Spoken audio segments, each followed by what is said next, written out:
So if you have Venus and Mars together, what happens? Constant quarrels, constant fighting and things like that. So Mars, so if a person who is born at 9:30 is married to a person who is born at 11:30, right? Obviously they will have a clash. They will fight a lot, emotional, right? So that's why when we do the meditation for the chakras, we calm the chakras in terms of that and so on, right? Now it doesn't mean that you cannot marry. It just means that you have to know ahead of time exactly what you're facing, and so you know how to deal with it. Why does it say Mars and Kali next to it? Mars is Kali. Oh, yes? Because Mars is the god of war. Kali are very strong-headed people, and they're fighters, and they like power and so on. So is Mars. Mars is all about that. You better know what you're facing. That was number 6. Yes. Well, Mars came to us in 2000 when Bush got elected. Remember, Bush wasn't elected. He was selected. Because there was conflicts in the United States from the moment of the 2000 election, because Mars comes close to the Earth every 2,000 years. And every 2,000 years, Mars creates what you call war. So we have been at war, but not only that. We've had hurricanes, tsunamis, earthquakes, storms, and so on, and a lot of destruction since Mars came close to the Earth. So all that, Mars is a god of war. So he creates all of this destruction. And if he doesn't do that, then human beings will not become humble and connected to the Earth. Right? When did we think that the trees were not important? That we decided to just chop down the trees and put concrete. Right? So all the concrete is broken and the trees take place for growth again when the storms hit. Right? Because the trees are our source of life. You know, nobody needs medicine. All you have to know which tree cures what. Right? And I mean, we do it right here. We have people with diabetes who are being able to lower the sugar and everything through certain herbs. We have lots of herbs that connects with your body. So when Mars is affecting your life, you have diseases like cancer and things like that. You also have accidents with cars. You have surgeries and so on. They're taking place. You have disagreement with your boss, disagreement with your job, things like that. All of these things are affected by Mars, when Mars is affecting you. So when Mars affects you, to cool it down, you have to bow and become humble and realize that you are not that big after all. So it's very important that Mars we pray to. So in Hinduism, what we have is we have a mantra for each planet. In Mars' case, we pray to the air and the god of air, which is known as Hanuman. He controls Mars. But to control Mars also, you have to try and be calm, try to be more accepting and so on, and then do not wear red colors and so on you when Mars is affecting you and so on. So Mars can really create a lot of destruction. Then we have Jupiter. Jupiter is the one that gives you the Mercedes-Benz, the BMW, the big house. But I said whoever born under Jupiter will always do well in their life. They will always have good conveyances and so on, properties and so on. But the fact is that Jupiter also watches you very carefully. Jupiter says, if you hate, the very thing you hate, I'm going to bring into your life. Right? So you'll find that Jupiter controls, it gives you wealth and everything, but it controls how you treat the universe. So if you hate Muslims, Muslims will come into your life. If you hate Hindus, Hindus will come into your life. If you hate Christians, Christians will come into your life. Right?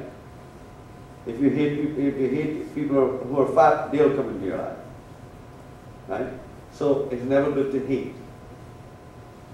So that's why Jupiter says, if you don't hate anything, I will preserve your wealth. Right? So it's never good to hate. So that's what Jupiter controls. It controls the guru. When you meet the Swami, and you meet some guru who's teaching you a lot of things and making you understand your life, is because Jupiter is in your life. And Jupiter is bringing the holy person. When you have a guru or a good advisor, you can't go down in life. You will always be rich, be happy, be prosperous, because you'll understand your life. So that's the purpose of when Jupiter enters your life. Then we have Saturn. Saturn is the planet that makes you very simple and brings you down to earth. But Saturn also is a planet that watches you very carefully as soon as you start to think that you are better than others. As soon as you start to think that you are better than others, like O.J. Simpson, and you think that you're it, you think you have all the money in the world, he takes away everything. Now when you get into court cases, when you go into court, like what happened to AIG and Lehman Brothers and all of these things, when all these people got into court and the whole country, United States, is running that Saturn cycle now, which is because it abused the situation with the mortgages and all of these things and charged high fees or high interest rates, and because of that now is going through the darkness, is losing everything, people losing houses and so on. So the whole idea is that Saturn, when it's in your life and you're rich and you're wealthy and you think that you're better, and he takes away everything by taking you to court, bringing the IRS, bringing the credit people on you and things like that. All that Saturn teach you that you don't really own anything. Everything is owned by you. When I first came here, you gave me a mantra to not get any more tickets on the street. And for 3 years, I didn't get a ticket. And the other day, I thought that I had already mastered it, so I was saying the mantra, and hoping that I would not find any cops. They caught me. Like, not so long before getting to my Right. Okay. So you stop becoming humble about it. You're humble about it all the time. And then when you feel you mastered it, here comes the test. So it's the same thing here. In other words, when you're rich, my advice is if you have a big house, you're rich and you're doing well, and you found a nice husband or a nice boyfriend or whatever, and be thankful for that every day. Realize now that you can lose it in a minute. And if you think like that, you will never lose it. That's the key. If you have a business and your business is doing good, same thing. Thank God for business. I always tell people that what they should do is that when you have a business, put $1 every day aside for God. And anytime you visit a temple or you visit a holy place or a church, or so you go to church, give it to them. And don't even think about it again. If you have a business, it's good to do that. Have a special place where you can put $1 every day that you make in that business. Your business will never go down. I've seen people do that and it works. Right? When you get your paycheck, don't spend it right away. Offer it to God's first. Offer it to Christ, or offer it to the gods, in a sense, to the universe, and says, okay, and then you'll see your money will stay a lot longer. These little things are so important because you are becoming so connected with the universe that the universe makes you prosperous. Right? And don't boast about anything. Don't say my boyfriend is the best boyfriend in the world. Or you will lose that person. Don't say my kid is the best kid. You will lose that kid. Right? I've seen all that happen already. Right? And then don't say my house is the best house and so on. And you know, people did boast a lot when they had their houses before the mortgage crisis. You know, they boasted about their houses. They boasted about how nice their house was and everything. And next thing you know, the whole mortgage industry came down and they lost their houses. I know one guy who says, oh, Swami, I have a lot of properties. I'm doing well. I have 5 houses, I'm all rented. And that was just before the crash. So now he lost all of them.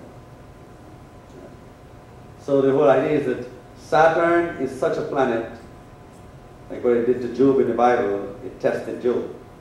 And then he got back double.